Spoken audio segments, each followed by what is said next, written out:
অন্ধকার। কি গভীর এই অন্ধকার!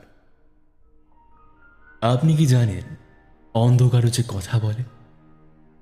নীরবতারও যে একটা প্রচণ্ড চিৎকার থাকে। আমরা প্রতিদিন রাতে ঘুমাই, ভাবি সকাল হবে, কিন্তু যদি সকাল আর কোনোদিনও না আসে?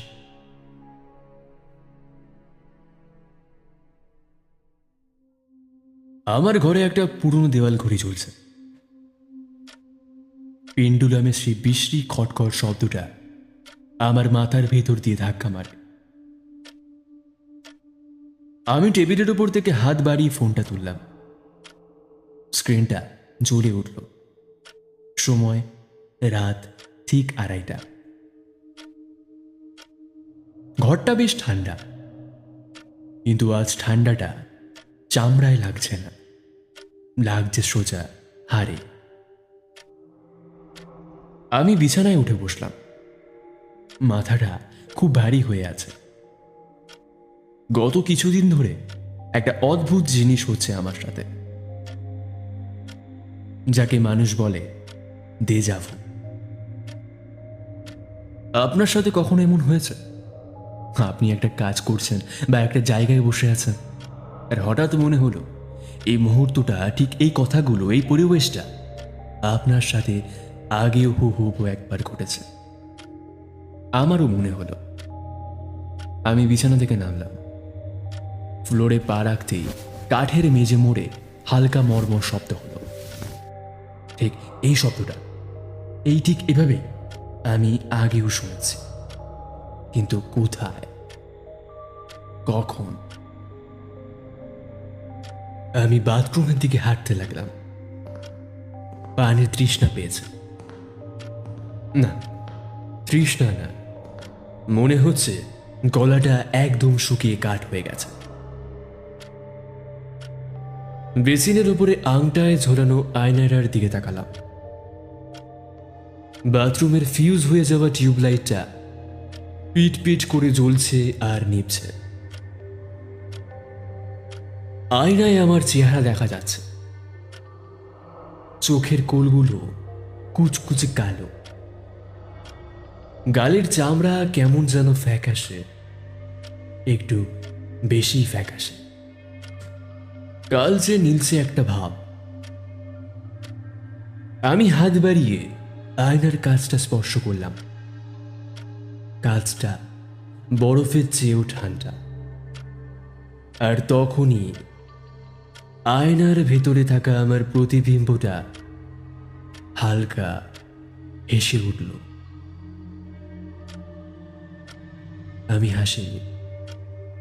আমার মুখ একদম সোজা ছিল, কিন্তু আয়নার মানুষটা আমার দিকে তাকিয়ে একটা বিকৃত অদ্ভুত হাসি হাসল।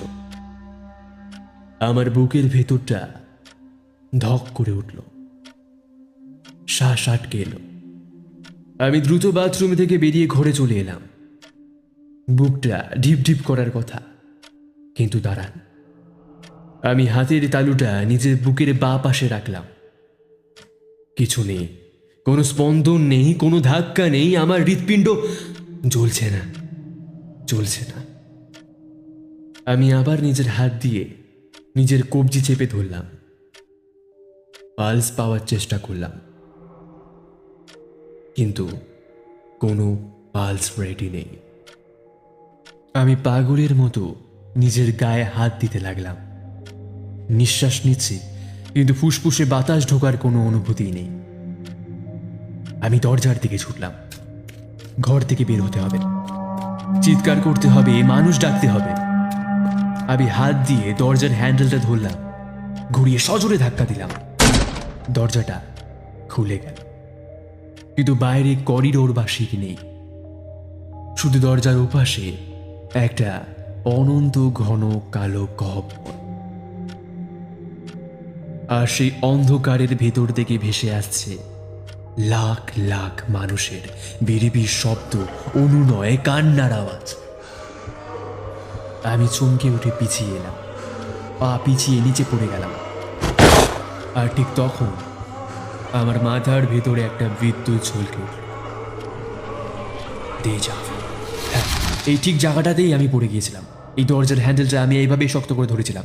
এই বাথরুম, এই আয়না, এই রাত আড়াইটের ঘড়ির শব্দ, এই বুকের ভিতরে হিমশীলতা, শূন্যতা, এগুলো আজ প্রথমবার ঘটছে না। এগুলো এগুলো গত 1 বছর ধরে প্রতিদিন, প্রতি রাতে ঘটছে। ঈশ্বর, ঈশ্বর, আমি বুঝে গেছি, আমি আজ মারা যাইনি, আমি তো অনেক আগেই মরে গেছি। হ্যাঁ, এখন সব মনে পড়েছে। আজ থেকে ঠিক 3 বছর আগে এক বৃষ্টির রাতে এই ঘরে, এই ঠিক 2:30 আমার হার্ট অ্যাটাক হয়েছিল।